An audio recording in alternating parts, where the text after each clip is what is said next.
ทักทายสบายดีพี่น้องมื้อนี้ฝนตกแห้งแห้งเนาะสองสาวเพิ่นจะแดดแล้วไปจะได้แดดแล้ว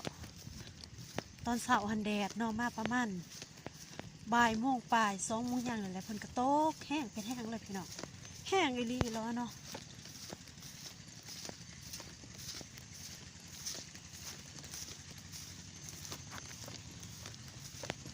ความแห้งหันบ่จักสิว่าเนาะ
ว้า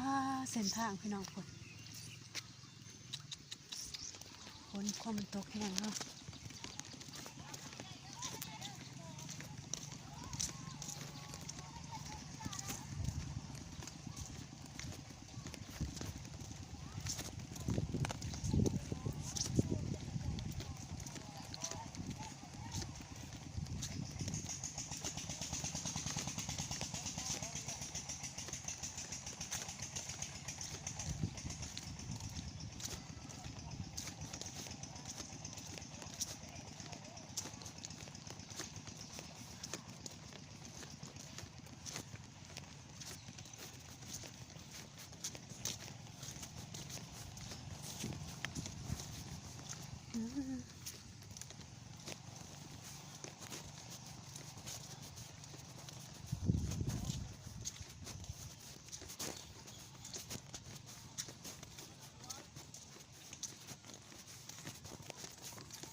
บรรยากาศหลังฝนตก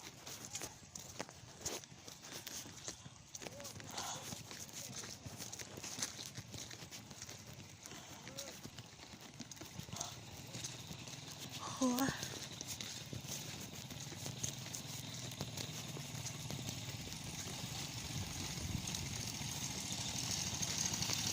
โอ้ไม่ใช่เอา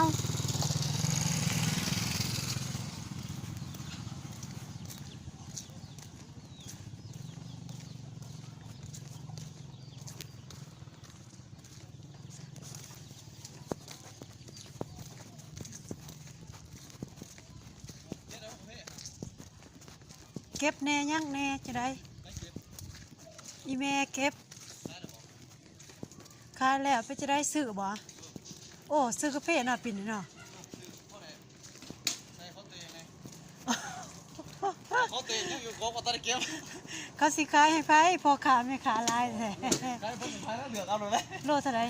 โลสับเขาหันได้7,000 7,000ไปส่งเองบ่นั่นนะ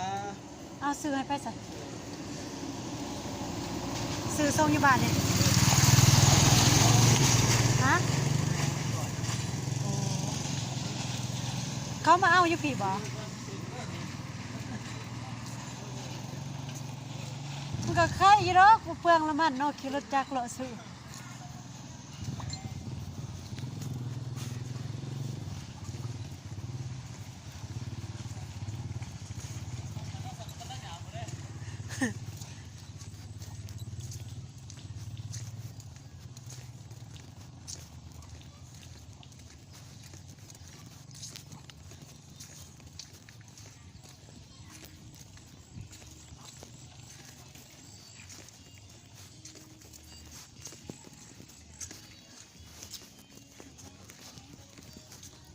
นั่งย้องแรงไงสมัครเกินเลยตะวังย้องฮัดดิ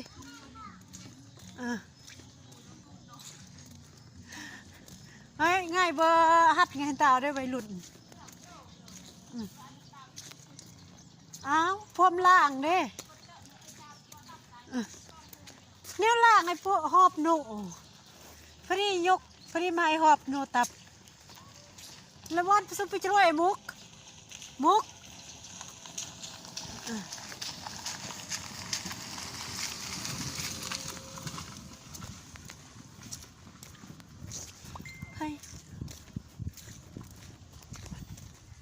บรรยากาศฝ่าลังพลพี่น้อง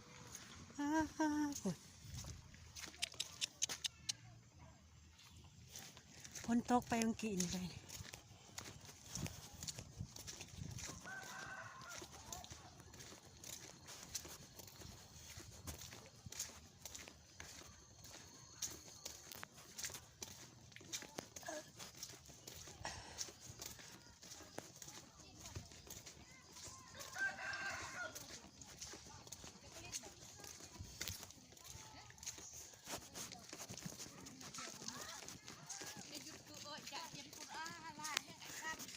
ตะไว้กระเตะบ้านในลาตะว่างคงดอล่างกลางน่ะโกยุ่งก็คือกันมาไอ้อ้นมังยืมกูเลยไอ้วันยืม โอ้ย ต่อ ได้รับยั่วคนแหละจังงามันนี่ เยอะครุมตั้งไงเนื้อตะลุกปอตะแหลกปอไอ้เสือเงาะเนี่ยต้องมัน คำหุงเราบ้านก้อยได้บ่หนอได้ไว้หอมอ่ะมันจะมักหรืออุงตะละมันนี่เนาะมันนี่กากตะไว้เตะดิพวกบ้านล้วนเตะดอกเตะตะว่าง ก็ตะว่างตั้งละซับยุทธีนี่เครื่องจะ ลาตีเนาะอาคำหุงน้ำเจ้ามักหอมโนเลยหุ่มได้ไงแอมใจได้สร้างสิเป็นกันเลยดอเด้ยองดอลัดดอกก้อยแกมปลาปอยแบบปอยเลยคักดิขนาดนี้พอสังเกตการดิตะวันคักกับความนี่เอาจะยาบอลมามุตัวไปจะได้เท่าเต้เศร้าแล้วบ่แล้วดังแตกเศร้าแล้วคักเอาสู้ให้ก้อยสู้ให้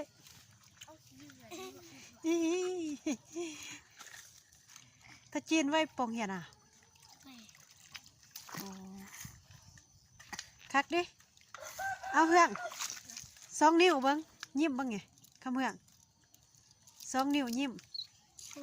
เอาตีเอามาม่ามตีแขวกระบองแอน